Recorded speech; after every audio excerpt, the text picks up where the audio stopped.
Good morning, everybody. Welcome to Johnny Melwater's Happy Place. I'm your host, Johnny Melwater. I'm very happy to see you. This will all work someday. Let's do it again. Huh? What? Maybe this time. Huh? Almost. What's going on back there? There we go. Now we're in the show. Glad to see everybody. Hope you're doing well. I'm feeling well, healthy, happy, rich, and pretty, although I am noticing that the chat is not yet going. And I would like to make sure the chat works. There we go. There's the chat. Everything's fine. We're rolling and ready to start. Let's head on down to the chat chalet.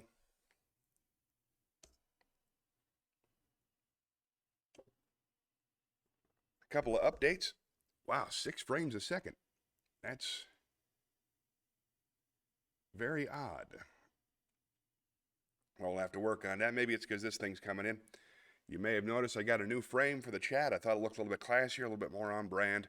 Thought it'd be fun to try. So, here we are. Only one person. Whoop, John's here. Thanks for coming, John. Thanks for coming. This is John Champion all the way from beautiful Raleigh. Good morning. Thanks for sticking your head in. Hope you're doing well. How's your week been? You all right? 11 frames a second. What is going on with that?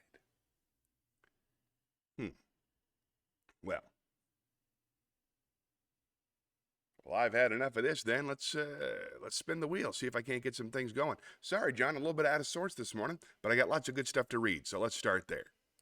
Oh, anything can happen when you spin the wheel. I love this part. Oh, all right. Looks like it's time to do some Shakespeare.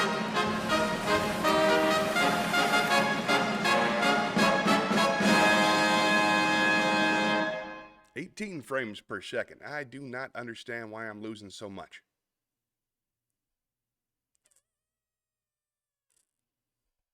Well, might as well go through and see how it goes, right?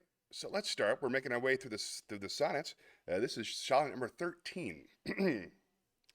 This is sonnet number 13 by William Shakespeare. Oh, that you were yourself, but love, you are no longer yours, than you yourself here live. Against this coming end you should prepare, and your sweet semblance to some other give. So should that beauty which you hold in lease find no determination. Then you were yourself again after yourself's decease, when your sweet issue, your sweet form should bear. Who lets so fair a house fall to decay, which husbandry in honor might uphold against the stormy gusts of winter's day, and barren rage of death's eternal cold? None but unthrifts. Dear my love, you know you had a father. Let your son say so.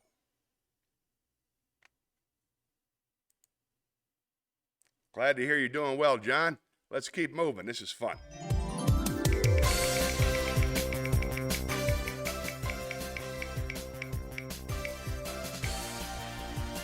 All right, let's head into the new prose room. This is it. This is the new prose library. Hey, Shayna's here earlier than normal, and thank goodness for that. Glad to see you, Shayna. Hope you're doing well. We were just making our way through the prose. I believe I was about to read you guys. Well, we got a little bit of a slow load here. Sorry about that. I'm going to read you something on linguistics because I find that interesting. I have a new a new hand to mouth. There we go. This is a new essay on linguistics that I'm interested in. This is Hand to Mouth by Kenzie Cooperrider. That's spelled Kensy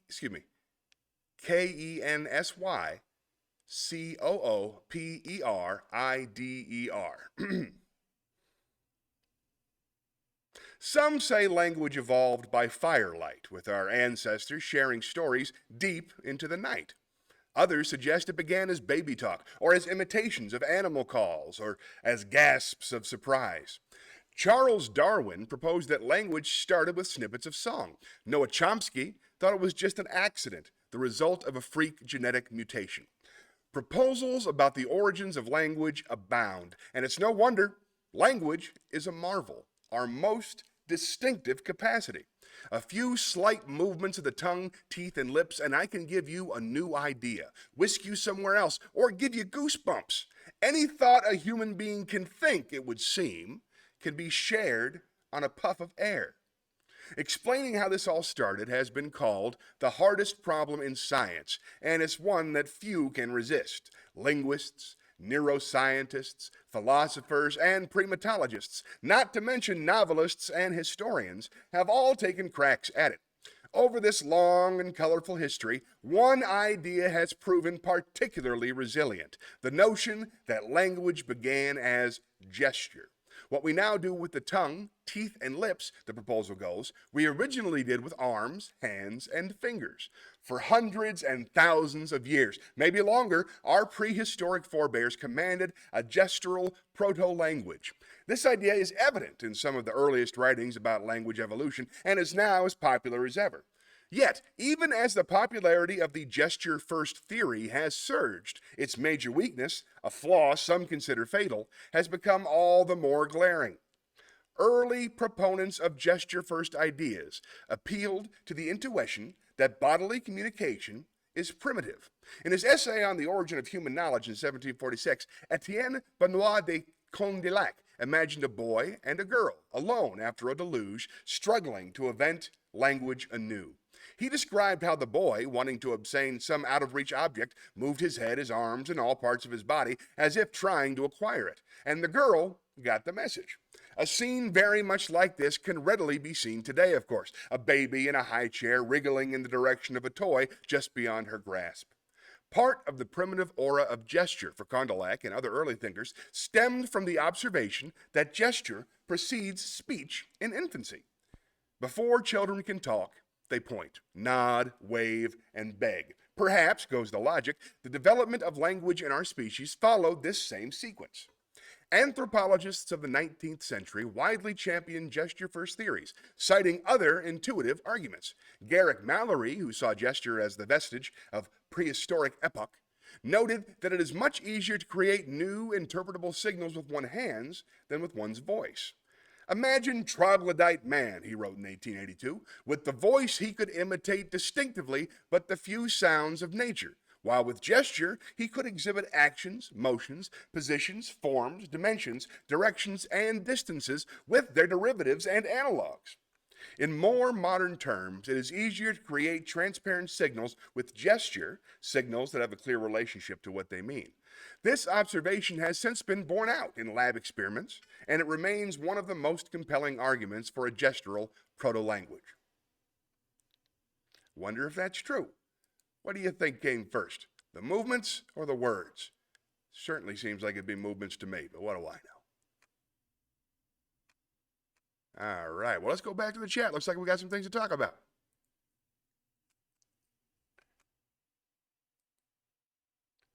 All right. Let's go on back. Shayna says, hello, I'm here earlier than normal. So glad to see you, Shayna. Thank you for coming. Oh, where to go? Come on. Give me the business for some reason. And Shayna also says, hey, I'm jumping right into Ask Me Anything, which is a 24-hour policy here on the program. What was your favorite subject in elementary, middle, high school? I bet I can guess, but I'm curious to hear your answer. Let's see. I was always very good at math. I always really enjoyed language arts, but my favorite classes were always drama. I love drama and I love chorus. Those were the ones that felt most right to me in junior high and middle school.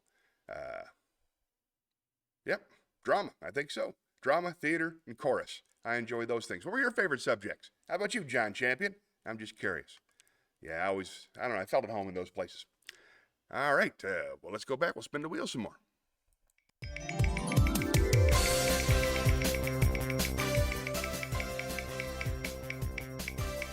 we go. Oh, all right, looks like it's time for a Zen Koan. See if I can't find one for you. We're making our way to the Zen Koans now. As most of you know, Zen Koan is a teaching tool that is used in the study of Japanese Buddhism. We'll bring the chat back in. And here we go. This is Zen Koan number 21, The Sound of One Hand. The master of Kennen Temple was Mukurai, Silent Thunder.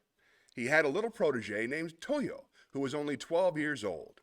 Toyo saw the older disciples visit the master's room each morning and evening to receive instruction in Sanzen, or personal guidance, in which they were given koans to stop mind wandering. Toyo wished to do Sanzen also. "Wait a while," said Mukurai. "You are too young." But the child insisted, so the teacher finally consented. In the evening, little Toyo went at the proper time to the threshold of Mukurai's Sanzen room. He struck the gong to announce his presence, bowed respectfully 3 times outside the door, and went to sit before the master in respectful silence. "You can hear the sound of 2 hands when they clap together," said Mukurai. "Now show me the sound of 1 hand." Toyo bowed and went to his room to consider this problem. From his window, he could hear the music of the geishas. "Ah, I have it!" he proclaimed. The next evening, when his teacher asked him to illustrate the sound of 1 hand, Toyo began to play the music of the geishas. No, said Mukurai. "That will never do. That is not the sound of 1 hand. You've got nothing at all." Thinking that such music might interrupt, Toyo moved his abode to a quiet place. He meditated again. What can the sound of 1 hand be? He happened to hear some water dripping. "I have it," imagined Toyo. When he next appeared before his teacher, Toyo imitated dripping water. "What is that?" Mukurai said. "That is the sound of dripping water, but not the sound of 1 hand. Try again." In vain Toyo meditated to hear the sound of 1 hand. He heard the sighing of the wind, but the sound was rejected. He heard the cry of an owl. This was also refused. The sound of 1 hand was not the locust. For more than 10 times, Toyo visited Mukurai with different sounds. All were wrong. For almost a year, he pondered what the sound of 1 hand might be. At last, little Toyo entered true meditation and transcended all sounds. "I could collect no more," he explained later, "so I reached the soundless sound." Toyo had realized the sound of 1 hand.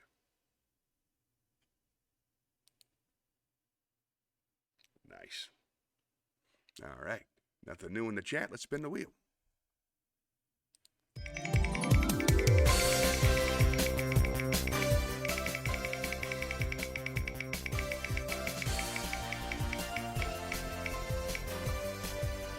All right, Joe, spin it.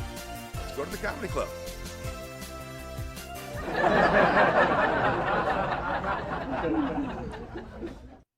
Oh, I have a special request joke. This one was written in. Just got to wait for it to load. See if I can remember.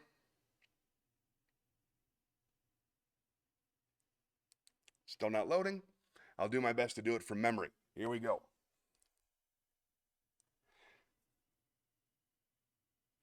There it is.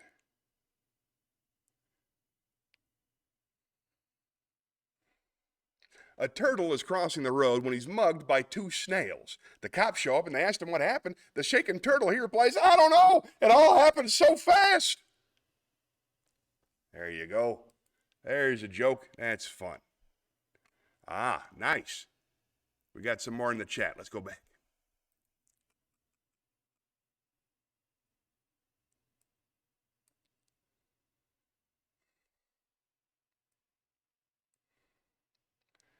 Oh, Shayna said, "I figured you loved drama class," and that's absolutely correct. But I also would have guessed. Why isn't it showing up on the screen? That's weird. I also would have guessed that literature was one of your favorite classes. Well, believe it or not, I had a really hard time in literature, except when I'm reading out loud. I have a hard time reading any of this stuff unless I'm reading it out loud. I've got some kind of learning disability. I've got dyslexia for sure, probably another one. But my concentration falters too much. I can't get like 3 sentences down unless I'm reading out loud, which is difficult and also kind of the point of this stream in one regard, to sort of practice and see if it gets a little bit easier. Oh, here we go. I do love reading literature, but I have a really hard time concentrating on it. Now, Shayna said that math was her favorite subject, but now she's so bad at math, I have a hard time believing that. You strike me as somebody who'd be good at math. What's your favorite subject now? I know you're into music. I know you're into art. I'm curious what you most enjoy spending your time doing. While we think about that, let's spin the wheel some more. Let's see if I can find it. Here we go.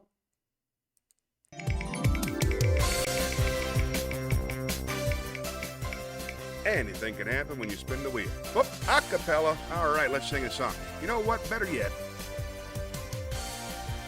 I've been trying to sing less on the program because I don't do it very well, and I feel like I'm practicing bad habits. So I will read. Let's go to the private library. I'm going to read you some lyrics from my favorite song. Here we go. All right.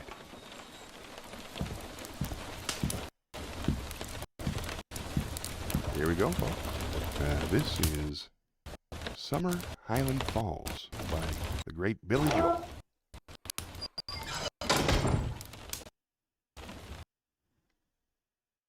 They say that these are not the best of times, but they're the only times I've ever known. And I believe there is a time for meditation in cathedrals of our own.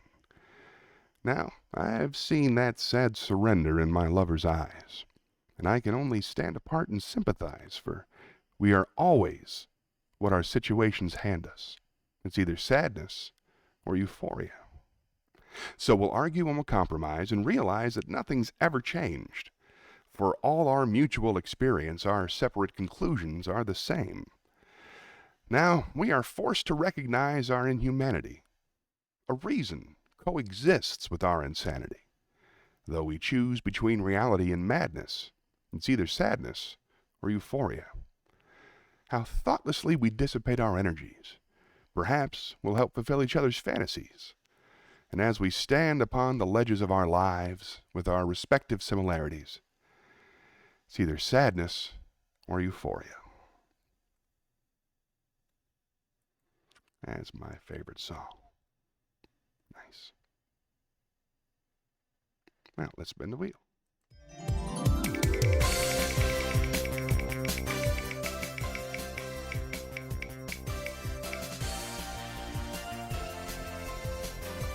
Oh, monologue. All right, let's go to the theater.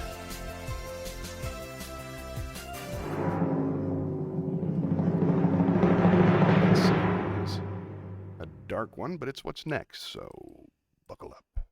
This is by George Carlin, and it is called... Where'd it go? There it is. George Carlin, and it's called Extreme Human Behavior.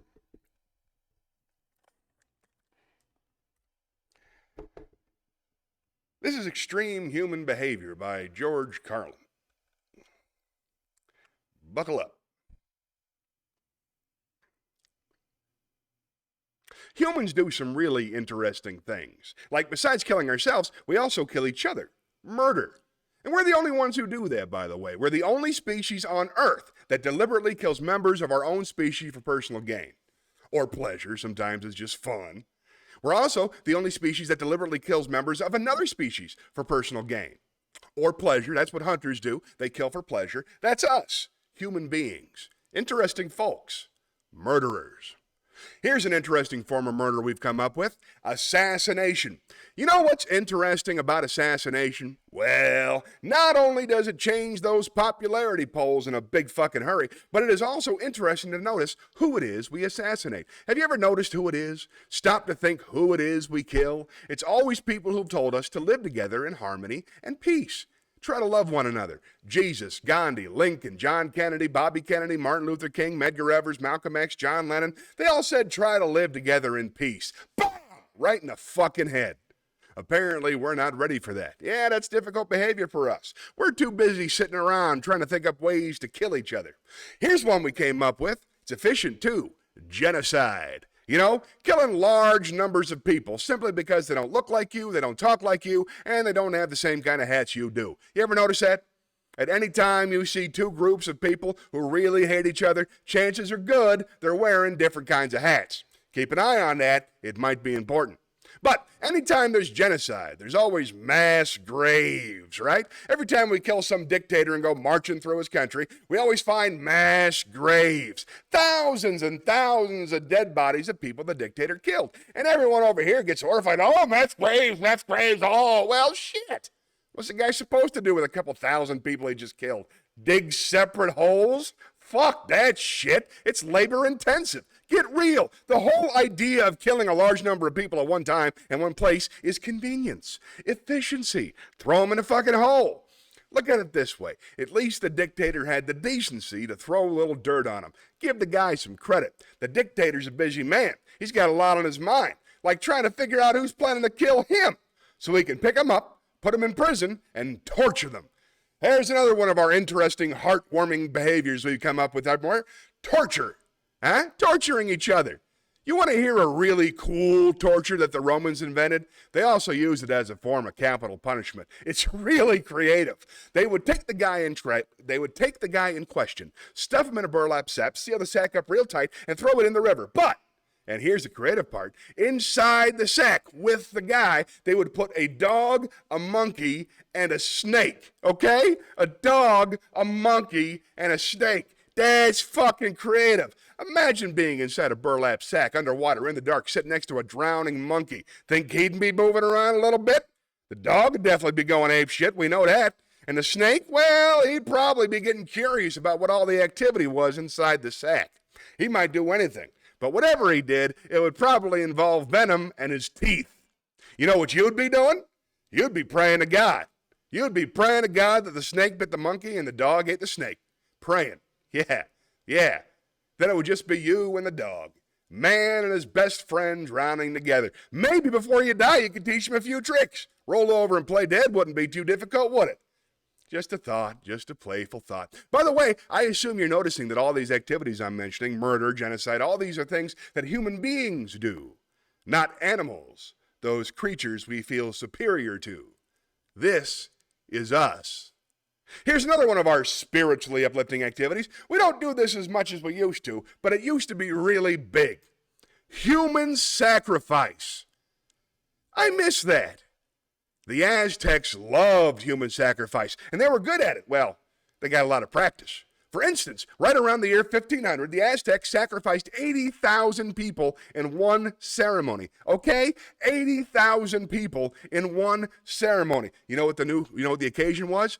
They were opening a new temple. Nothing like religion for a little entertainment, Especially that old-time religion. You know how the Aztecs went about their sacrificing? Here's how they did it. They would do it right out in public, right in front of everybody. Big town, beautiful city square, 20, 30,000 people looking on. They would take the guy, lay him on an altar, cut his chest open, pull his heart out, and hold it up in the air while it was still beating. Got that? Cut his heart out and hold it up in the air while it was still beating. You know what you call that? You call that theater. That is fucking theater. And although it's a little too crude to be considered the first bypass surgery, it could easily be seen as an early form of organ donor program. The Aztecs, human beings just like us, not too long ago, 500 years, Columbus had already landed. This is just south of here, Mexico.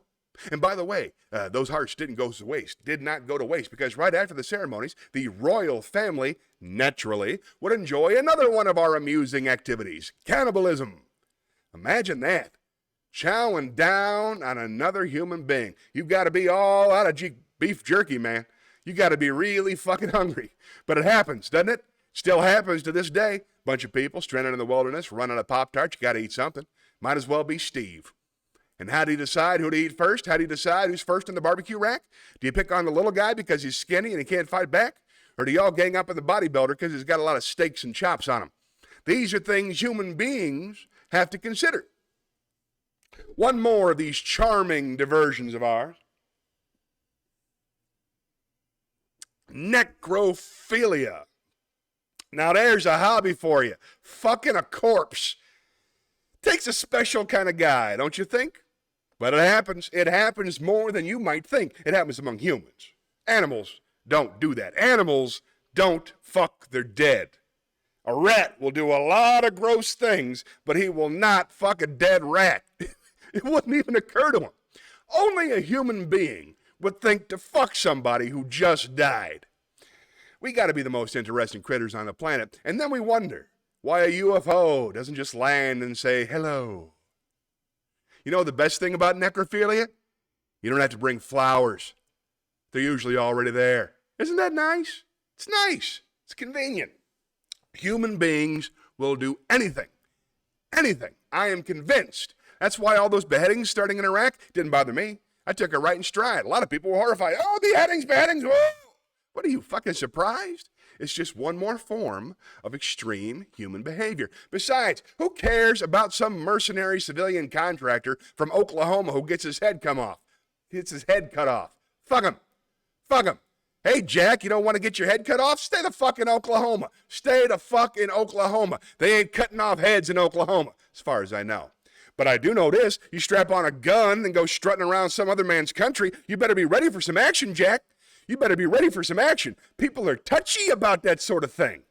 And let me ask you this while I have you good, clean Americans here. This is a moral question, not rhetorical. I'm looking for the answer. What is the moral difference between cutting off one guy's head, or two, or three, or five, or 10, and dropping a big bomb on a hospital and killing a whole bunch of sick kids? Has anybody in authority given you an explanation of the difference? I have not gotten an email on this. No one will talk to me. Not a fucking instant message, nothing. Now, in case you're wondering why I have a certain interest or fascination, let's call it, with torture and beheadings and all of these things I've mentioned, is because each of these things reminds me, in life, every time one of them occurs, it reminds me over and over again what beasts human beings really are, you know? When you get right down to it, human beings are nothing more than ordinary jungle beasts. Savages, no different from the Cro-Magnon people who lived 25,000 years ago in the Pleistocene forests eating grubs off of rotten logs. No difference. Our DNA hasn't changed substantially in 100,000 years. We're still operating out of the lower brain, the reptilian brain, fight or flight, kill or be killed now. We like to think we've evolved and advanced because we can build a computer, fly an airplane, travel underwater. We can write a sonnet, paint a painting, compose an opera. But you know something?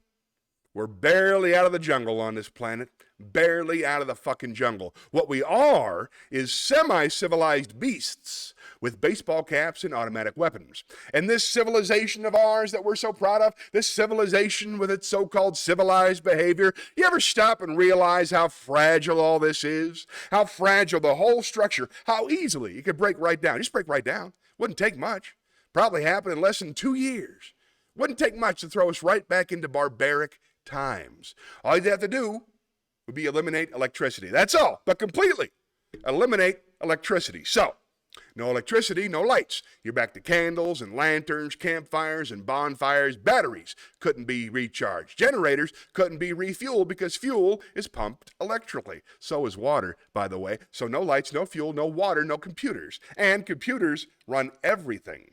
And among the many things computers run that operate on electricity are all of the security systems and all of our jails and prisons and nut houses. So suddenly, without electricity all across America, the gates and cell doors of penitentiaries and mental institutions would fly open, and out would come all of our old friends, the ones who've been away at camp. Serial killers, mass murderers, felony rapists, armed robbers, carjackers, home invaders, kidnappers, burglars, sadists, pedophiles, sexual predators, pimps, pushers, pornographers, speed freaks, crackheads, sick junkies, all the ethnic street gangs, blacks, Spanish and Asian gangs, Japanese Yakuza, Russian mafia, neo-Nazis, white supremacists, Sicilian hitmen, Italian mobsters, Jamaican and Colombian drug gangs. And those are just the ones we caught.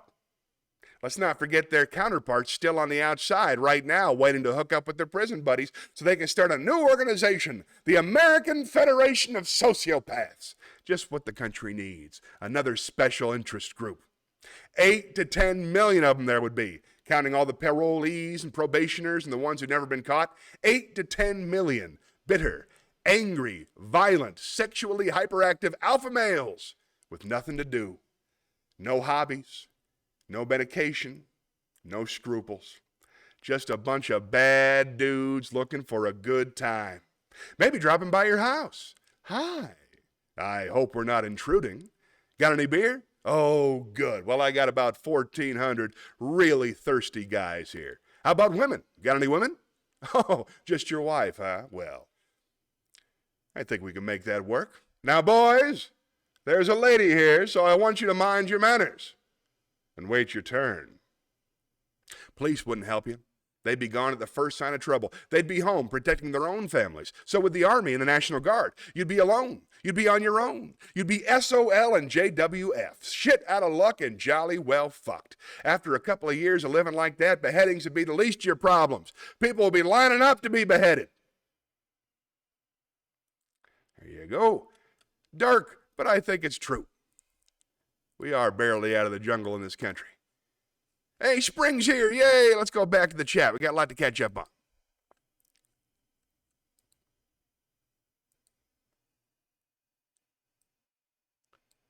Uh-oh. What is...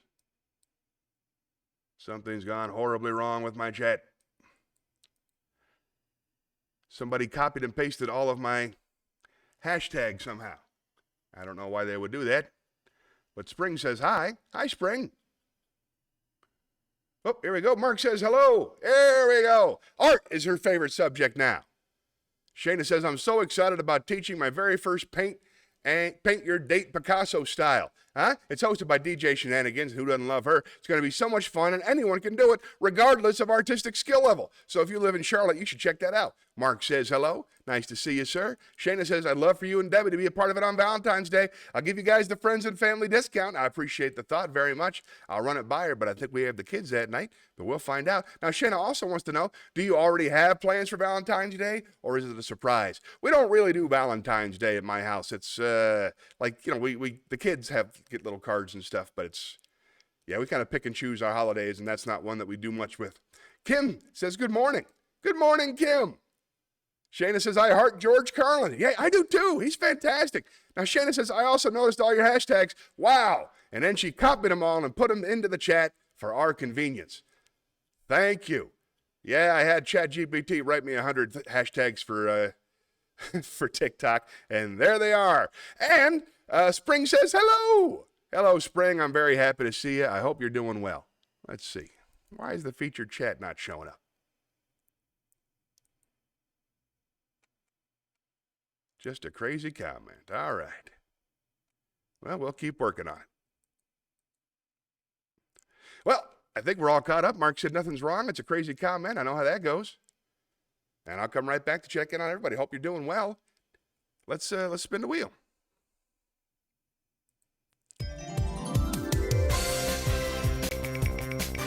Anything can happen when you spin the wheel. All right. Okay. Wisdom. Let us go and share some wisdom.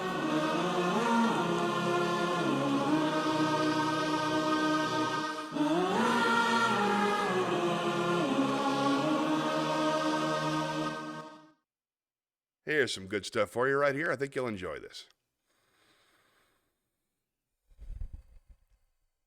Try to learn to breathe deeply. Really, to taste food when you eat. And when you sleep, really to sleep. Try as much as possible to be wholly alive with all your might. And when you laugh, laugh like hell. And when you get angry, get good and angry. Try to be alive. You will be dead soon enough. That's wisdom from Ernest Hemingway. Can't do much better than that. All right, spin the wheel.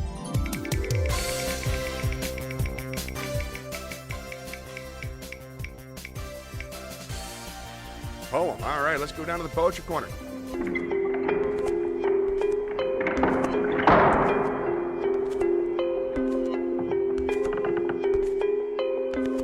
Let's see, I think today...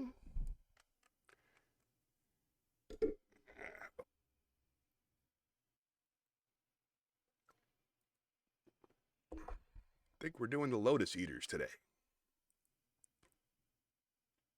Yeah, Alfred Lloyd Tennyson. Can't go wrong with that. Let me get this set here.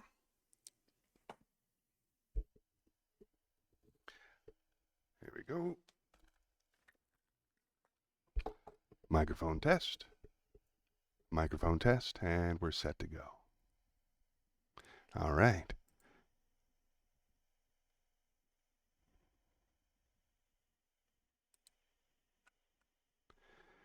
This is the Lotus Eaters. This is the Lotus Eaters by Alfred Lord Tennyson.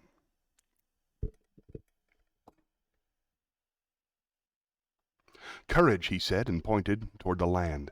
The mounting wave will roll us shoreward soon. In the afternoon, They came unto a land in which it seemed always afternoon. All round the coast the languid air did swoon, breathing like one who hath a weary dream. Full-faced above the valley stood the moon, and like a downward smoke the slender stream along the cliff to fall and pause and fall did seem. A land of streams, some like a downward smoke slow-dropping veils of thinnest lawn did go, and some through wavering lights and shadows broke, rolling a slumberous sheet of foam below.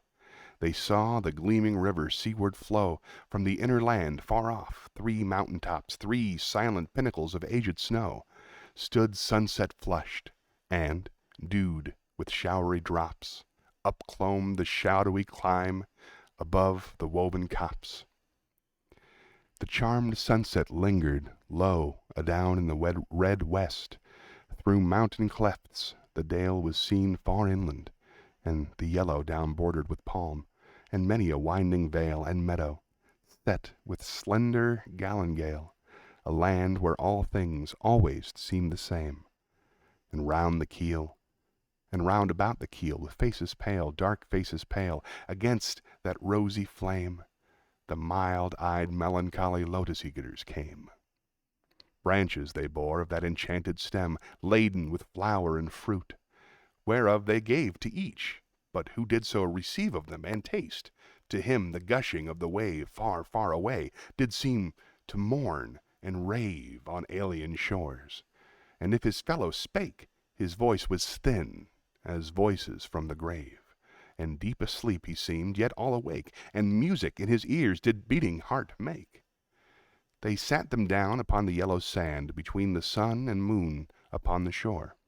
And sweet it was to dream of fatherland, of child, and wife, and slave. But evermore most weary seemed the sea, weary the oar, weary the wandering fields of barren foam. Then someone said, "We will return no more." And all at once they sang, "Our island home is far beyond the wave. We will no longer roam." This is the first choric song. There is sweet music here that softer falls than petals from blown roses on the grass, or night dews, or still waters between walls of shadowy granite in a gleaming pass, music that gentlier on the spirit lies than tired eyelids upon tired eyes, music that brings sweet sleep down from the blissful skies. Here are cool mosses deep, and through the moss the ivies creep, and in the stream the long-leaved flowers weep, and from the craggy ledge the poppy hangs in sleep. Number 2. Why are we weighed upon with heaviness, and utterly consumed with sharp distress, while all things else have rest from weariness? All things have rest. Why should we toil alone? We only toil who are the first of things, and make perpetual moan, still from one sorrow to another thrown. Nor ever fold our wings, and cease from wanderings, nor steep our brows in slumber's holy balm, nor hearken what the inner spirit sings. There is no joy but calm. Why should we only toil the roof and crown of things? Lo, in the middle of the wood the folded leaf is wooed from out the bud, with winds upon the branch, and there grows green and broad, and takes no care, sun-steeped at noon, and in the moon nightly dew-fed, and turning yellow falls, and floats adown the air. Oh, sweetened with the summer light, the full-juiced apple, waxing over mellow, drops in a silent autumn night. All is allotted length of days, the flower ripens in its place, ripens and fades, and falls, and hath no toil, fast rooted in the fruitful soil. Hateful is the dark blue sky, vaulted o'er the dark blue sea. Death is the end of life. Ah, why should life all labor be? Let us alone. Time driveth onward fast, and in a little while our lips are dumb. Let us alone. What is it that will last? All things are taken from us, and become portions and parcels of the dreadful past. Let us alone. What pleasure can we have to war with evil? Is there any peace in ever climbing up the climbing wave? All things have rest, and ripen toward the grave in silence.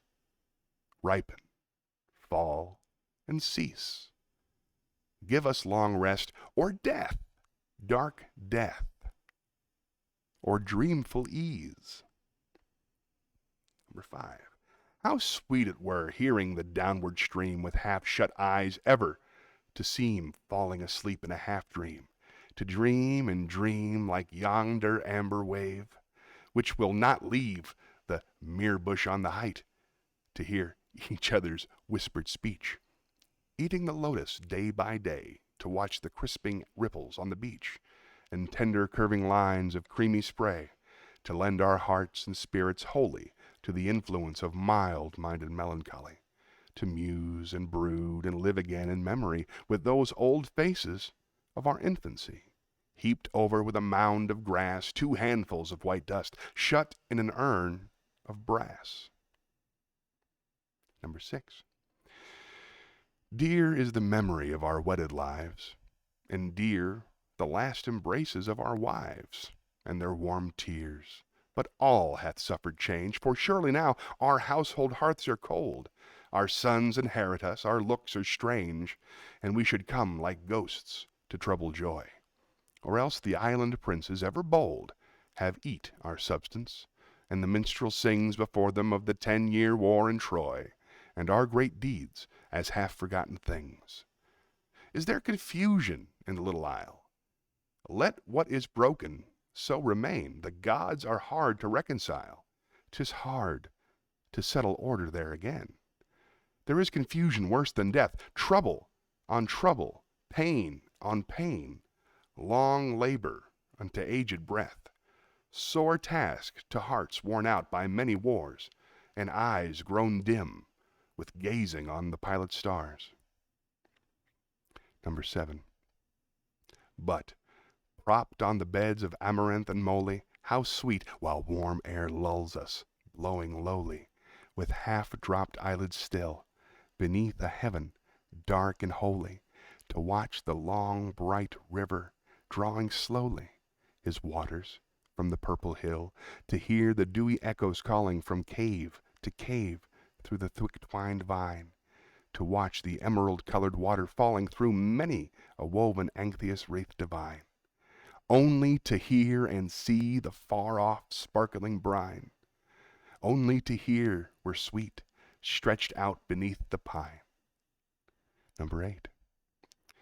The lotus blooms below the barren peak, the lotus blows by every winding creek, all day the wind breathes low with mellower tone, through the alley, lone round and round the spicy downs, the yellow lotus dust is blown. We have had enough of action and of motion we, rolled to starboard, rolled to larboard, when the surge was seething free, where the wallowing monster spouted his foam fountains in the sea. Let us swear an oath, and keep it with an equal mind, in the hollow lotus land to live and lie reclined, on the hills like gods together, careless of mankind.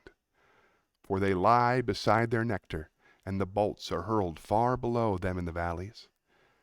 And the clouds are lightly curled round their golden houses, girdled with the gleaming world, where they smile in secret, looking over wasted lands, blight and famine, plague and earthquake, roaring deeps and fiery sands, clanging fights and flaming towns, and sinking ships and praying hands.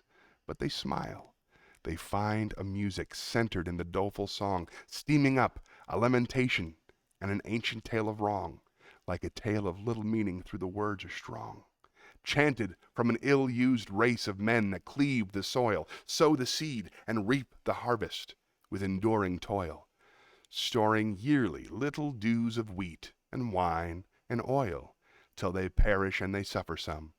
'Tis whispered down in hell, suffer endless anguish, only in Elysian valleys dwell, resting weary limbs at last on beds of asphodel. Surely, surely slumber is more sweet than toil, the shore than labor in the deep mid-ocean, wind and wave and oar. Oh, rest ye, brother mariners, we will not wander more. That's a long one.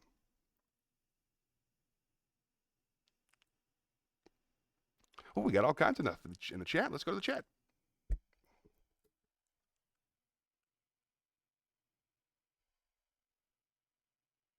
Let's see.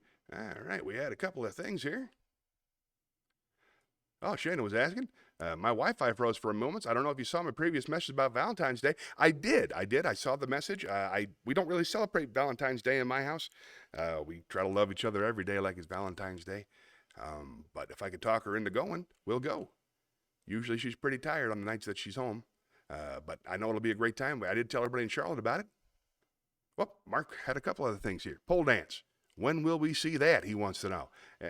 I'll lose 70 pounds and I'll do it for you. Now, Mark also said, I really enjoyed your interview on Open Bar Comedy Podcast. I think it's my favorite thing I've heard you talk about so far. I like the storytelling version of Johnny. Well, thank you very much. That was released this week. The podcast is on Apple Podcasts if you want to listen to it. I've only seen the clips that are online. I can't listen to myself in an interview. I feel too stupid and awful. But if you say it sounds good, then I'll believe you. Thanks for saying so, Mark. Appreciate you listening. Now, Mark also wants to know, is it taboo for a comedian to do material about being on a cruise ship? I've never heard such a bit.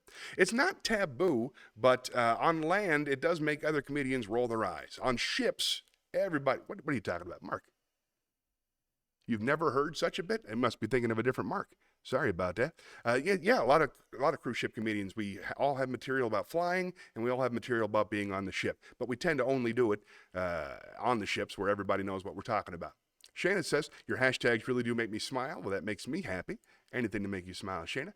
And Mark says, score one for ChatGPT. You know, my 3 nephews were bored last night and fighting over the PlayStation video game. I've been there. I asked ChatGPT to search the PlayStation Online store for a 2-player restaurant game, and sure enough, the kids were howling with laughter the rest of the night. What was the restaurant game? That's interesting to me. Penelope says, hi there. I'm so glad you're there. Hi, Penelope. Hope you're doing well. Haven't seen you in a couple weeks. I think I missed one of your messages last week, and I hope I don't miss any this week. Glad to see you, Penelope. Shana also says, please disregard my previous message. I was able to rewind and see your comments about Valentine's Day. I didn't know it was possible to rewind a live stream video, but you learn something every day. Hey, son, good morning. Dad says, good morning, son, and that's great news. How are you, Dad? I'm very happy to see you. I hope you're doing well. I see what went wrong. I hit the wrong button. Let's try this. Nope, just trying to get that to work. We'll see you, Agvin. How you doing, Dad? You still in Tampa? Everybody doing well? Miss you. All right. We just did that. Why don't we spin the wheel? Oh, there it is. Yay, it's starting to come out. Good. Now, Shana says, please disregard my previous message. Overcooked 2 was the game. Good to know. Thank you very much. And Shana says, thank you for sharing the flyer. Oh, it's my pleasure. I hope it goes really, really well for you. Sounds like a great time. And I'm always a big fan of what you do. All right. Well, let us do pro. Well, I'll spin the wheel, see what happens.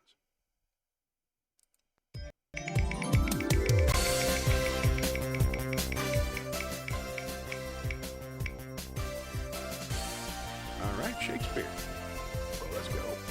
I have some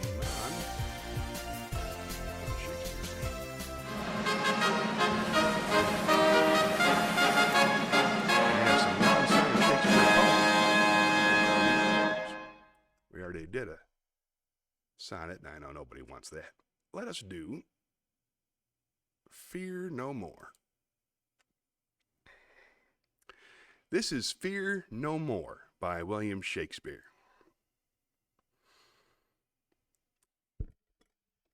Fear no more the heat of the sun, nor the furious winter's rages.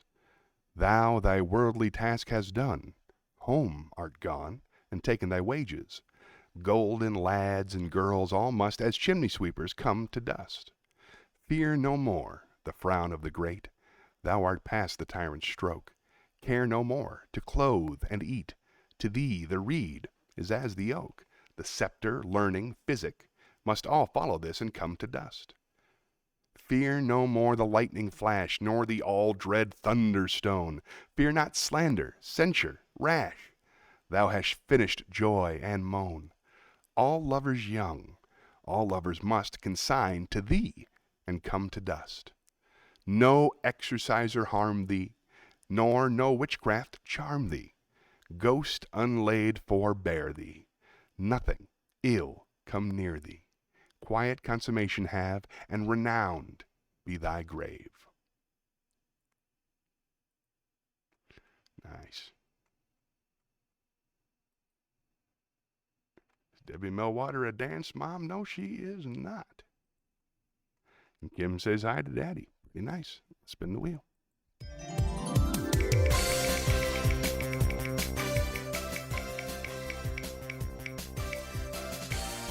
All right, pros. Let's do some pros. I think I got some David Sedaris for you.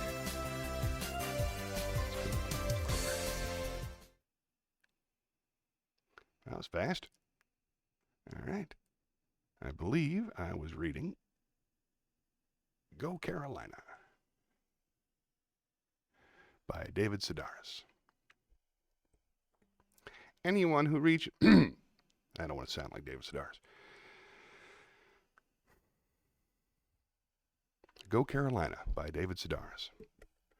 Anyone who watches even the slightest amount of TV is familiar with the scene. An agent knocks on the door of some seemingly ordinary home or office. The door opens, and the person holding the knob is asked to identify himself. The agent then says, "I'm going to ask you to come with me." They're always remarkably calm, these agents. If asked, "Why do I need to go anywhere with you?" they'll straighten their shirt cuffs or idly brush stray hairs from the sleeves of their sport coats and say, "Oh, I think we both know why." The suspect then chooses between doing things the hard way and doing things the easy way, and the scene ends with either gunfire or the gentlemanly application of handcuffs. Occasionally it's a case of mistaken identity, but most often the suspect knows exactly why he's being taken. It seems like he's been expecting this to happen. The anticipation has ruled his life, and now, finally, the wait is over. You're sometimes led to believe that this person is actually relieved, but I've never bought it. Though it probably has its moments, the average day spent in hiding is bound to beat the average day spent in prison. When it comes time to decide who gets the bottom bunk, I think anyone would agree that there's a lot to be said for doing things the hard way. The agent came for me during a geography lesson. She entered the room and nodded at my 5th grade teacher, who stood frowning at a map of Europe. What would needle me later was the realization that this had all been prearranged. My capture had been scheduled to go down at exactly 2:30 on a Thursday afternoon. The agent would be wearing a dung-colored blazer over a red knit turtleneck, her heels sensibly low, in case the suspect should attempt a quick getaway. "David," the teacher said, "this is Miss Sampson, and she'd like you to go with her now." No one else had been called, so why me? I ran down a list of recent crimes, looking for a conviction that might stick. Setting fire to a reportedly flame-proof Halloween costume, stealing a set of barbecue tongs from an unguarded patio, altering the word "hit" on a list of rules posted on the gymnasium door. Never did it occur to me that I might be innocent. "You might want to take your books with you," the teacher said, "and your jacket. You probably won't be back before the bell rings." Though she seemed old at the time, the agent was most likely fresh out of college. She walked beside me and asked what appeared to be an innocent and unrelated question. "So, which do you like better, State or Carolina?" She was referring to the athletic rivalry between the Triangle's 2 largest universities. Those who cared about such things tended to express their allegiance by wearing either Tar Heel powder blue or Wolfpack red, 2 colors that managed to look good on no one. The question of team preference was common in our part of North Carolina, and the answer supposedly spoke volumes about the kind of person you either were or hoped to become. I had no interest in football or otherwise. If a boy didn't care for barbecue chicken or potato chips, people would just, accept it as a matter of personal taste, saying, "Oh, well, I guess it takes all kinds." You could turn up your nose at the president or at Coke or even God, but there were names for boys who didn't like sports. When the subject came up, I found it best to ask which team my questioner preferred. Then I'd say, "Really? Me too." Asked by the agent which team I supported, I took my cue from her red turtleneck and told her that I was for State. "Definitely State. State all the way." It was an answer I would regret for years to come. "State, did you say?" the agent asked.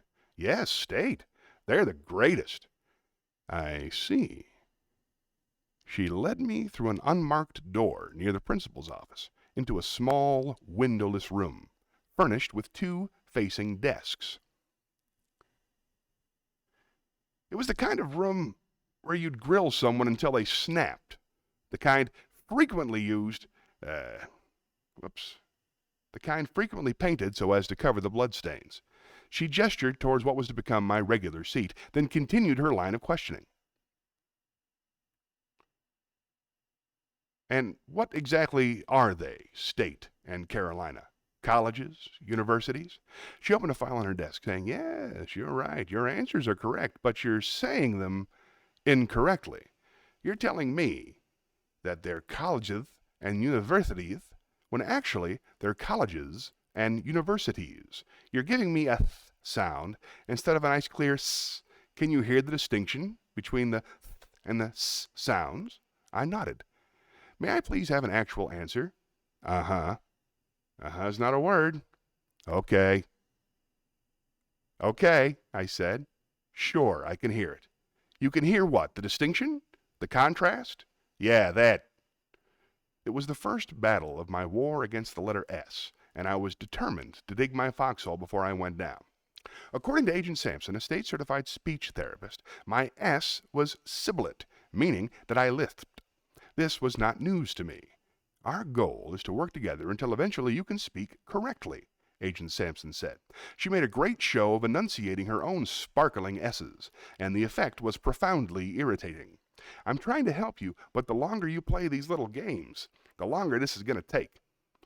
The woman spoke with a heavy Western North Carolina accent, which I used to discredit her authority. Here was a person for whom the word pen had two syllables, payin. Her people undoubtedly drank from clay jugs and hollered for paw when the victuals were ready. So who was she to advise me on anything? Over the coming years, I would find a crack in each of the therapists sent to train what Miss Sampson now defined as my lazy tongue. "That's the problem," she said. "It's just plain lazy." My sisters, Amy and Gretchen, were, at the time, undergoing therapy for their lazy eyes, while my older sister, Liza, had been born with a lazy leg that had refused to grow at the same rate as its twin. She'd worn a corrective brace for the first 2 years of her life, and wherever she roamed, she left a trail of scratch marks in the soft pine floor. I liked the idea that a part of one's body could be thought of as lazy, not thoughtless or hostile, just unwilling to extend itself for the betterment of the team.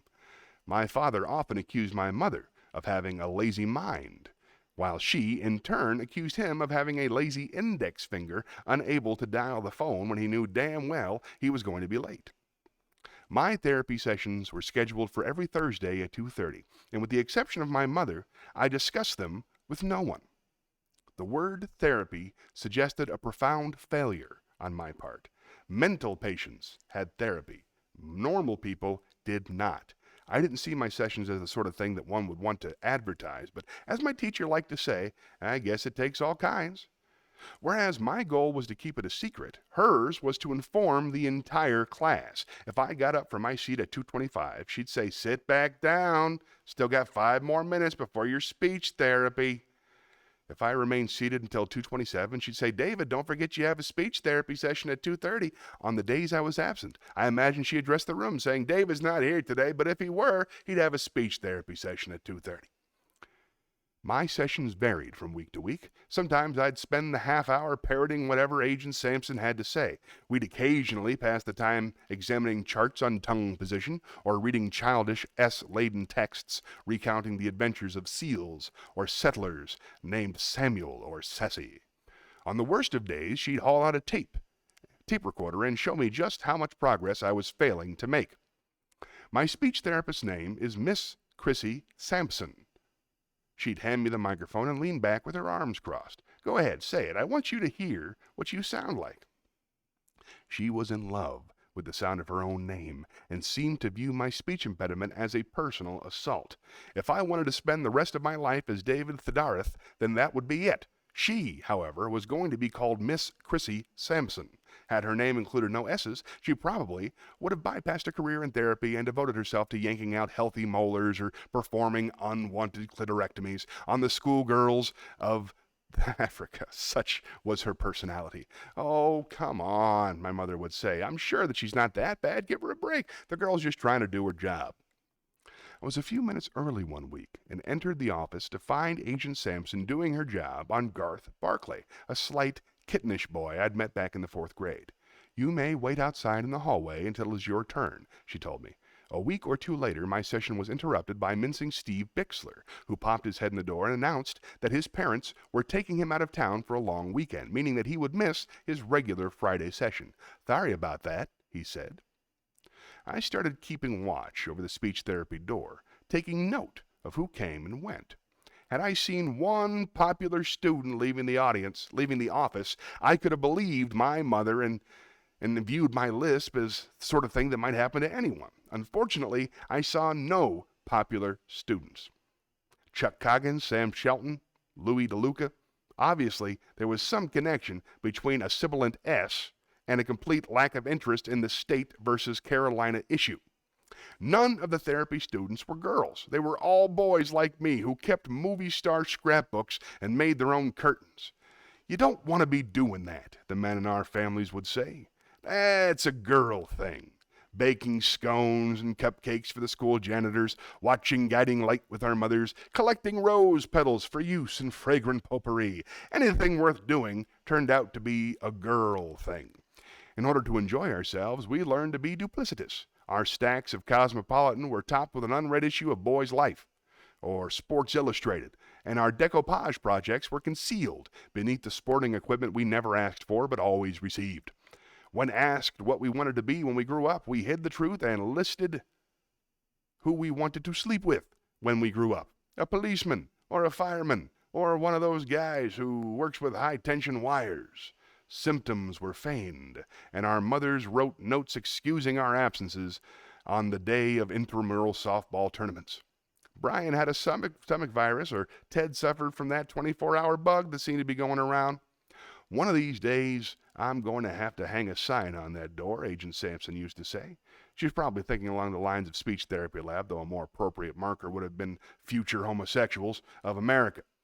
We knocked ourselves out trying to fit in, but were ultimately betrayed by our tongues. At the beginning of the school year, while we were congratulating ourselves on successfully passing as normal, Agent Sampson was taking names as our assembled teachers raised their hands, saying, "I've got one in my homeroom, and there are 2 in my 4th period math class."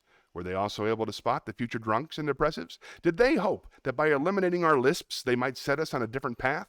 Or were they trying to prepare us for future stage and choral careers?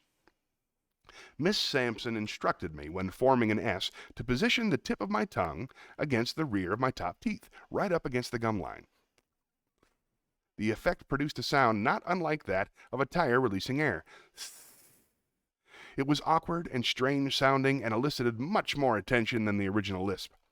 I failed to see the hissy S as a solution to the problem and continued to talk normally, at least at home, where my lazy tongue fell upon equally lazy ears. At school, where every teacher was a potential spy, I tried to avoid an S sound whenever possible. Yes became correct, or a military affirmative. Please became with your kind permission, and questions were pleaded rather than asked. After a few weeks of what she called endless pestering and what I called repeated badgering, my mother bought me a pocket thesaurus, which provided me with S-free alternatives to just about everything.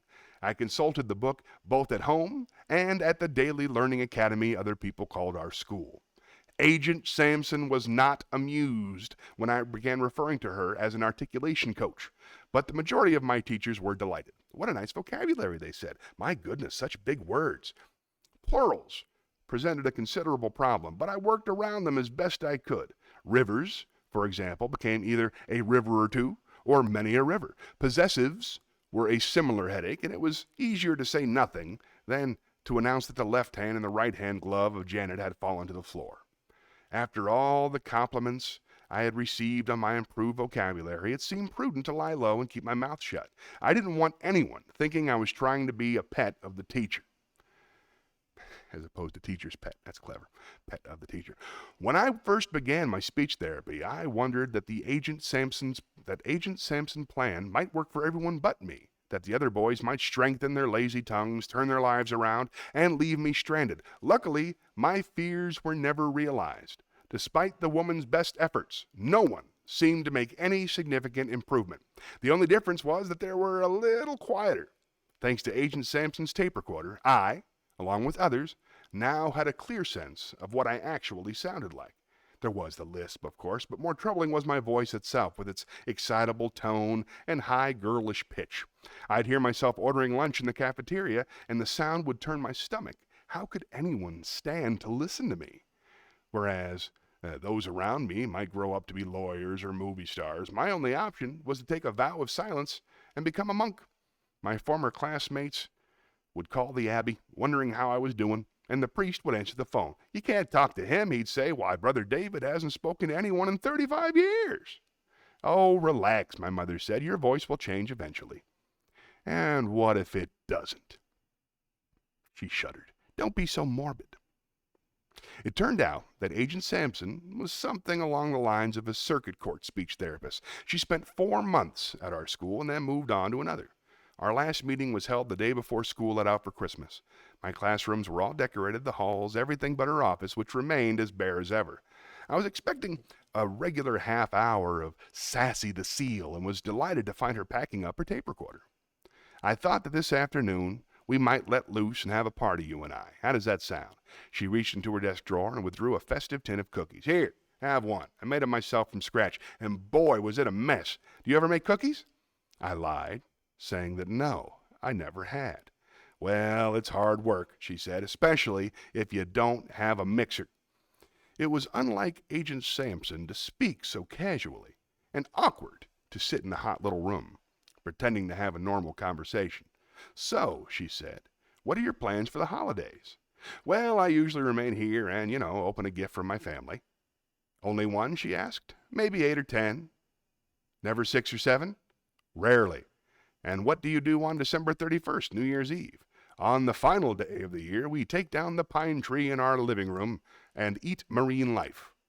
"You're pretty good at avoiding those S's," she said. "I have to hand it to her. You're tougher than most." I thought she would continue to try to trip me up, but instead she talked about her own holiday plans. "It's pretty hard with my fiancé in Vietnam," she said. "Last year we went to see his folks in Roanoke, but this year I'll spend Christmas with my grandmother outside of Asheville. My parents will come, and we'll all do our best to have a good time. I'll eat some turkey and go to church, and then, the next day, a friend and I will drive down to Jacksonville to watch Florida play Tennessee in the Gator Bowl." I could believe it. I couldn't imagine anything worse than driving down to Florida to watch a football game. But I pretended to be impressed. "Wow, that ought to be eventful." "I was in Memphis last year when North Carolina State whooped Georgia 14-7 in the Liberty Bowl," she said. "And next year, I don't care who's playing, but I want to be sitting front row and center at the Tangerine Bowl. Have you ever been to Orlando? It's a super fun place. If my future husband can find a job in his field, we're hoping to move down there within a year or two. Me living in Florida. I bet that would make you happy, wouldn't it?" I didn't know how to respond. Who was this college ball fanatic with no mixer and a fiancé in Vietnam? And why had she taken so long to reveal herself? Here I'd thought of her as a cold-blooded agent when she was really nothing but a slightly dopey, inexperienced speech teacher. She wasn't a bad person, Miss Sampson, but her timing was off. She should have acted friendly at the beginning of the year instead of waiting until the end of the year when all I could do was feel sorry for her. I tried my best to work with you and the others, but sometimes a person's best just isn't enough. She took another cookie and turned it over in her hands. I really wanted to prove myself and make a difference in people's lives, but it's hard to do your job when you're met with so much resistance. My students don't like me, and I guess that's just the way it is. What can I say? As a speech teacher, I am a complete failure." She moved her hands towards her face, and I worried that she might start to cry. "Hey, look," I said. "I'm sorry." She said, "I gotcha." She laughed much more than she needed to, and she was still at it when she signed the form recommending me for the following year's speech therapy program. "Sorry indeed. You've got some work ahead of you, mister." I related the story to my mother, who got a huge kick out of it. "You gotta admit that you really are a sucker," she said. I agreed, But because none of my speech classes ever made a difference, I still prefer to use the word chump. Next time we'll read the long one. All right, let's go back to the chat.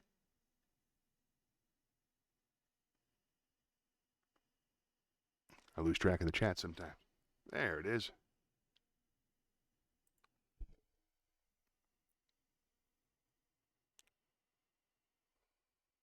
Got all kinds of fun stuff in the chat. Let's see. Oh, everybody was keeping wonderful hair and makeup tips. Love to see some pole dancing and belly dancing on the show. Well, we have, I think you'd be better at it than I would. I'm afraid I just can't make that work. I'd break the pole. And, my belly dances, but you can't see any of the rest of my body. Shen also wants hair and makeup tips.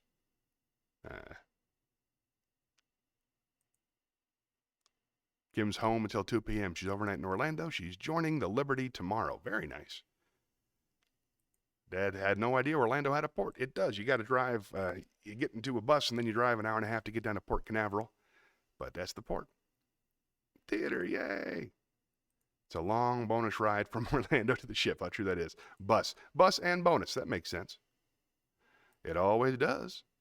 Yes. Shayna asked me, have you heard about the Power Pointless comedy show on Friday at VisArt, produced by Miss Christine McLennan, Paul Platt, Craig Collin, and several other hilarious comics? As a matter of fact, I have. I want to be in that show, but I wasn't invited, so I'm just going to attend. They just posted today that comedians get into that show for free, and I'm going to try very hard to go there, because I'm a very big fan of all those people. So thanks for pointing that out. I know it'll be great, and I hope to join their team. Oh, Kim likes the private library graphic. All I can think is put the candle back. That's from Young Frankenstein. Thank you. Dad says, sorry, gang, gotta go. That makes me sad. I wonder where he had to go. Probably bored.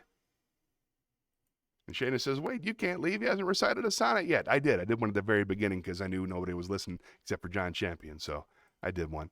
Shayna said, have I started watching the new season of Curb Your Enthusiasm? Yes, I did. I watched the new episode. The first one. I enjoyed it very much. Every season, I'm enjoying... who is that fella? It's Larry David, Jeff Garlin. I am embarrassed to say I can't think of the gentleman's name. He used to be a writer on Saturday Night Live. He's been brilliant on Curb Your Enthusiasm for about 7 seasons now. But I'm enjoying him more and more. The name escaped me. Sorry about that. But I love Curb Your Enthusiasm. I feel like that all the time. All right. How we doing? Doing fine on time? Let's see. Let's spin the wheel.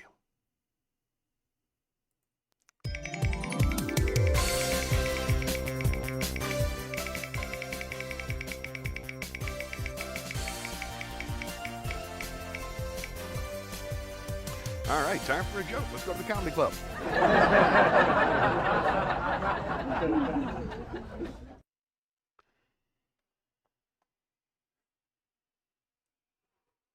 All right, got one for you. Let's see. Get this out the way here. A blind guy is traveling through Texas. He sits down at the bar and he says, wow, this bar stool's really big. Bartender says, of course it's big. This is Texas. Everything's bigger in Texas. So the guy orders a drink. And the blind man gets his beer. He holds the cup. He says, wow, this cup's really huge. And the bartender says, of course the cup is huge. You're in Texas. Everything's bigger in Texas. He says, wow, all right. So he drinks the beer and he says, listen, I got to go to the bathroom. Will you put me in the right direction? And the bartender says, yeah, you make a right at that hallway and you enter the second door on your left. So the blind guy walks around the corner, but he accidentally opens the first door on the left, which is the pool. So he takes a couple steps. He falls into the pool. He starts swimming around and screaming, don't flush! Don't flush! Fun. J.B. Smoove, thank you very much. That's exactly what I was trying to think of. The brilliant J.B. Smoove. I love his work. That guy is a killer, and I enjoy him very much. Thank you. All right, that was fun. Let's spin the wheel.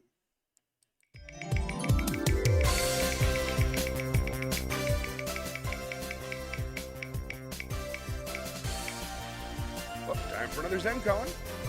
All right, let's head to the campfire. Let's see.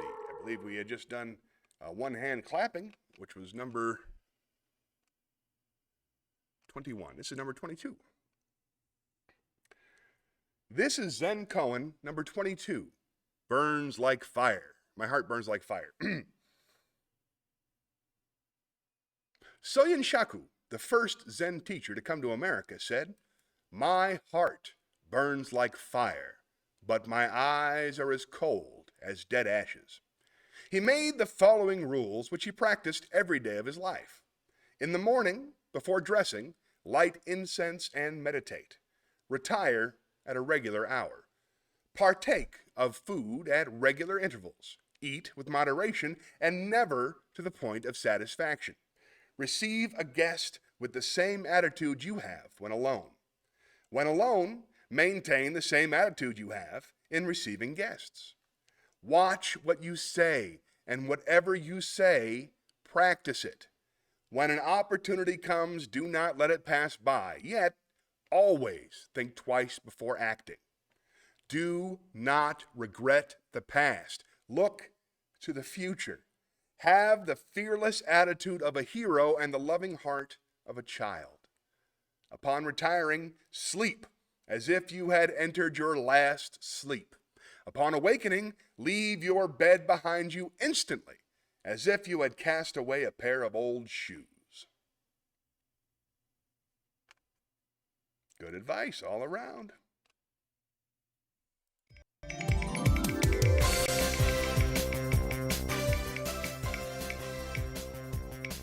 Ooh, a song, all right. Let's go into the private library and sing a song.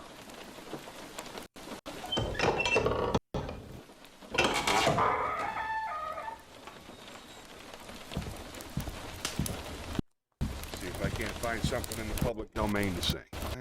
Well, that's a good one. That's a good one. You'll be okay. I've got the world on a string.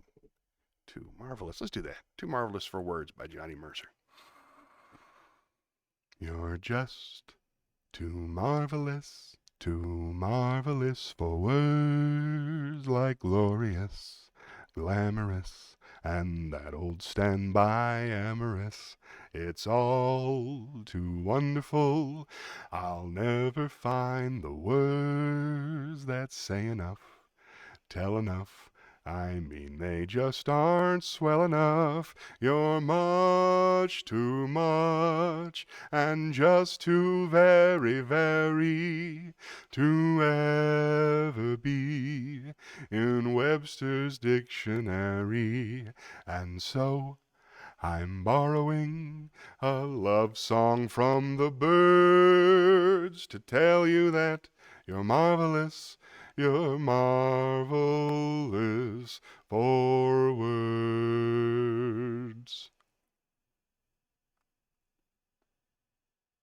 Well, let's spin the wheel.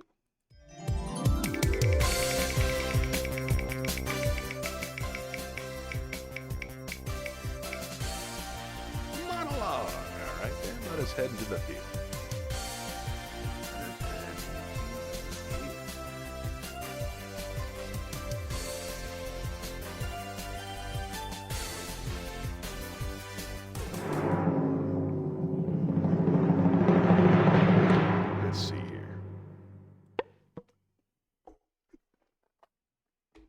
That big long Carlin piece, why don't we find something a little bit easier on ourselves? Maybe some acting. We'll do a drama monologue and mix it up. A short one.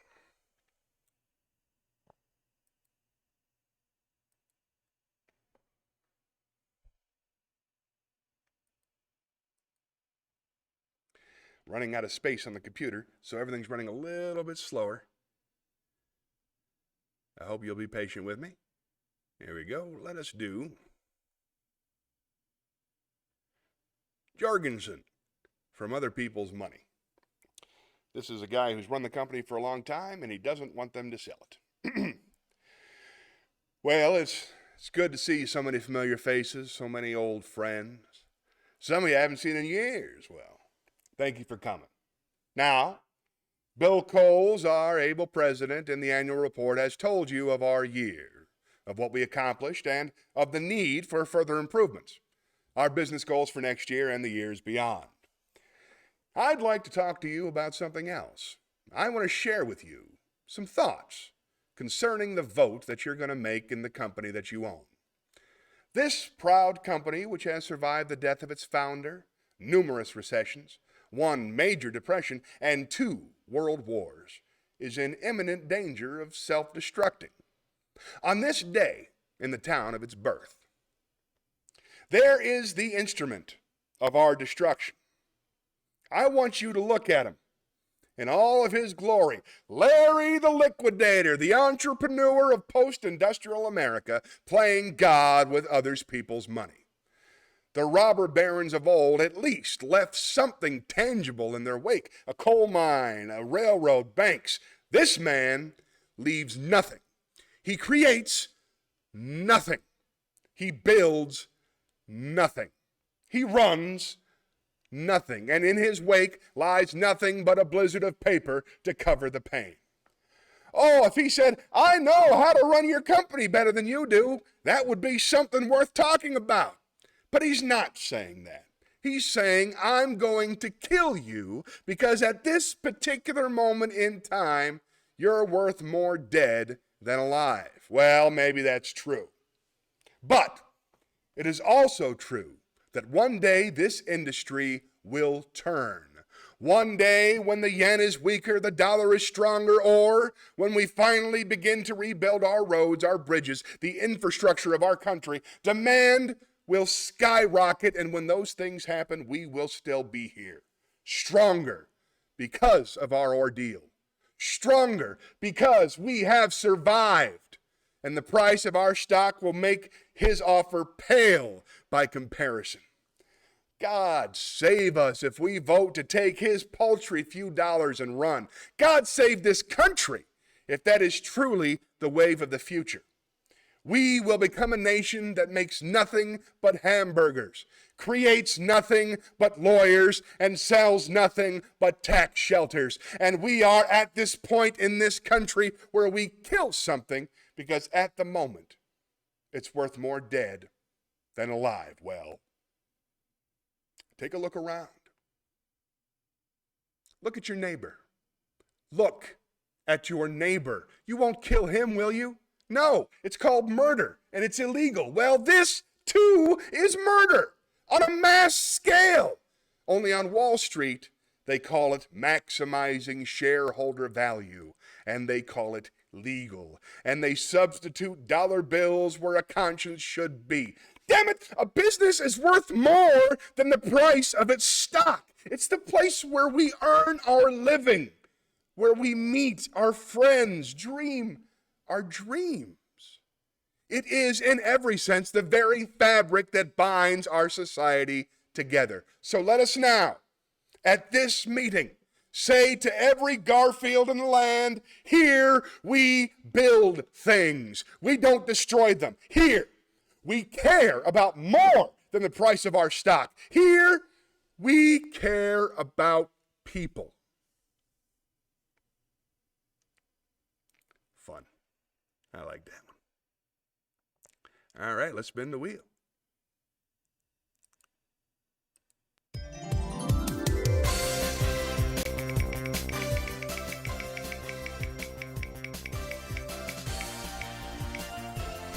All right, little wisdom. You can always stand being a bit smart, don't you think? Oh, this is good.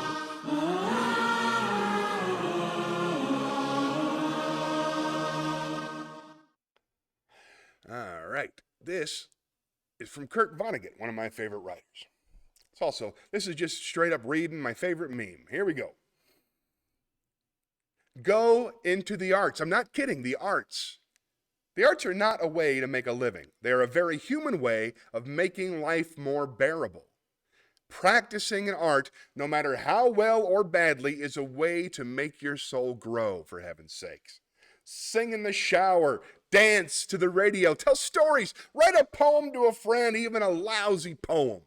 Do it as well as you possibly can. You will get an enormous reward. You will have created something. I like that one. All right, back to the chat. Wait, one more spin of the wheel.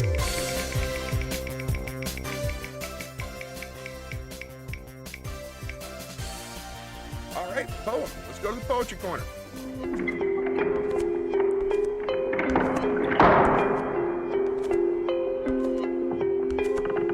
I think that last poem we did was far too long, so let us pick a more reasonable poem to be read this time. Takes but a moment to load. There we go. Let's do Daylight and Moonlight. No, Henry Wadsworth. I did that one. Yeah, Daylight and Moonlight by Henry Wadsworth Longfellow.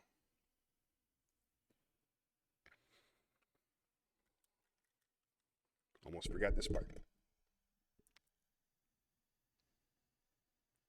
Daylight and Moonlight by Henry Wadsworth Longfellow. In broad daylight and at noon, yesterday, I saw the moon sailing high but faint and white as a schoolboy's paper kite. In broad daylight yesterday I read a poet's mystic lay, and it seemed to me at most as a phantom or a ghost. But at length the feverish day like a passion died away, and the night, serene and still, fell on village, vale, and hill.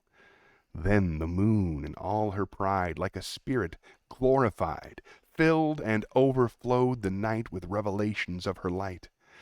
And the poet's song again passed like music through my brain. Night, golly, night interpreted to me all its grace and mystery. Won't be using that one. Let's read a different one.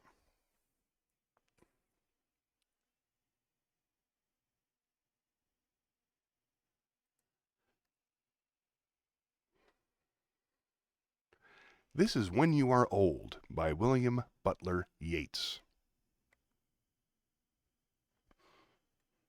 When you are old and gray and full of sleep and nodding by the fire, take down this book and slowly read, and dream of the soft look your eyes had once, and of their shadows deep.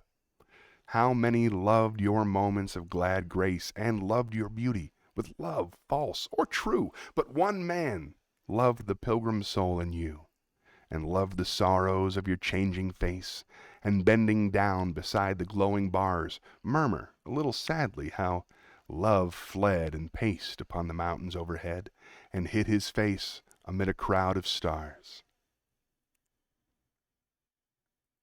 Lovely. Now let's go to the chat.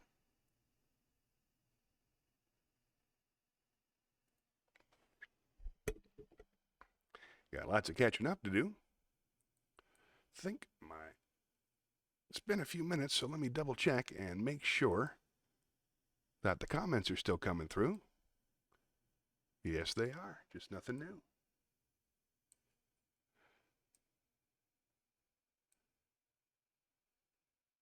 All right, then. Let's read the chat.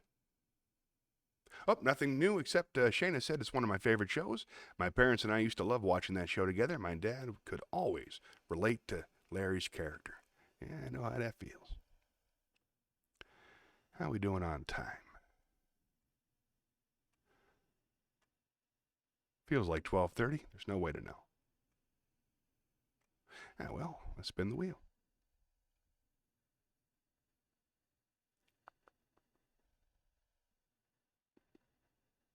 I want to sing. I want to read some more.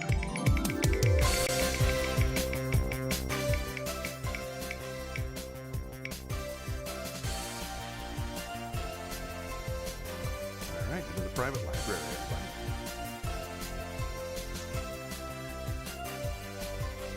I'm going to read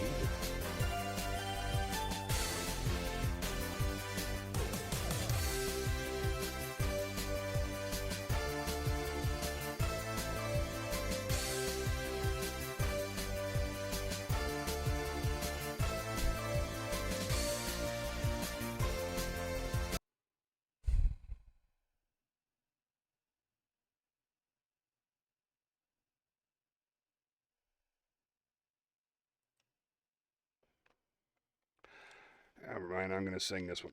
Young at Heart. Fairy tales can come true, it can happen to you if you're young at heart. For it's hard you will find to be narrow of mind if you're young at heart. You can go to extremes with impossible schemes.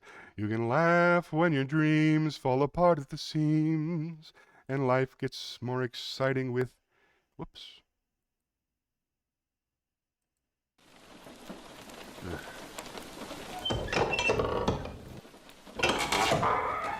Hey, BJ, thanks for coming. Oh, it's over. Here we go. Let's try again. Having an off day. It can't all be wonders. Here we go. Fairy tales can come true. It can happen to you if you're young at heart. For it's hard you will find to be narrow of mind if you're young at heart. You can go to extremes with impossible schemes. You can laugh when your dreams fall apart at the seams. And life gets more exciting with each passing day. And love is either in your heart or on its way. Don't you know that it's worth every treasure on earth to be young at heart? For as rich as you are, it's much better by far to be young at heart. And if you should survive to 105, look at all you'll derive out of being alive. And here is the best part, you have a head start if you are among the very young at heart.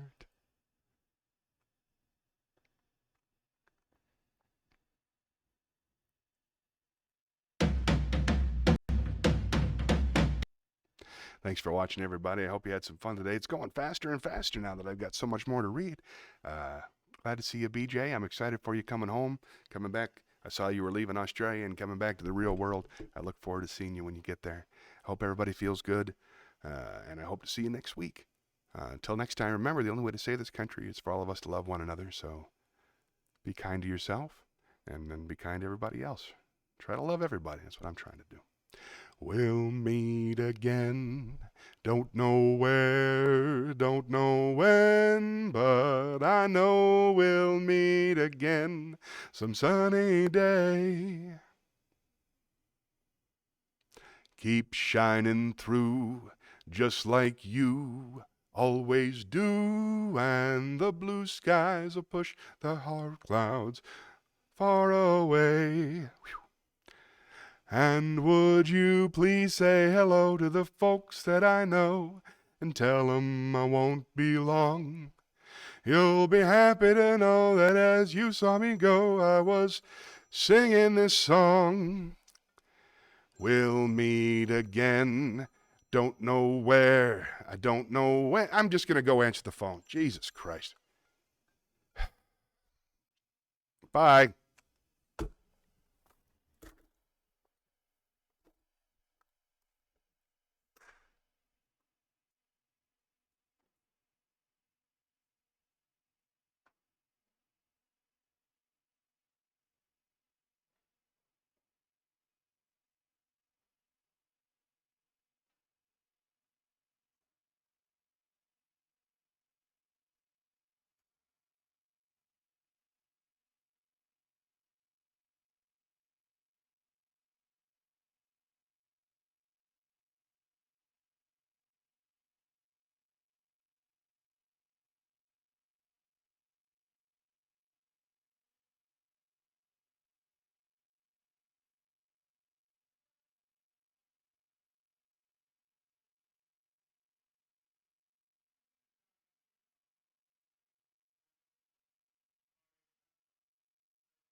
rough. Yeah.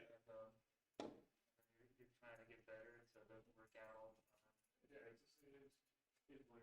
I think, I mean, he's like, both of them are, both those two guys are just grinding so hard. Like, every mic, it feels like. And they're constantly working on new material. So Yeah. I respect that. Well, I mean, just from like I do too. But just from a perspective of like somebody I want to talk to. Oh, yeah. No, I got that.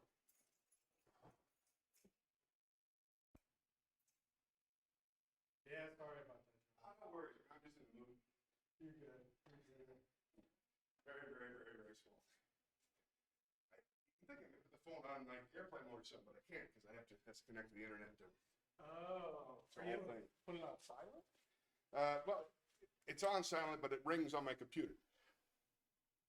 Check it. What do you stream about? Just dying talking. No, I read stuff. It's all teleprompter practice. I read essays and poems and Shakespeare yeah, shit. I've seen those. Yeah. I Watched the full Bob joke. Yeah. That's good. Yeah. Oh. What joke was it? Yeah, at the moth joke. Yeah. Oh, wait. You smile at the end. The Johnny smile. Yeah. I didn't think anybody would make it. That's awesome. Seeing you at the flying off the flyer was pretty cool. I got to take it to one for something. But I like the stage presence and everything. Thank you. Whenever you deliver a joke,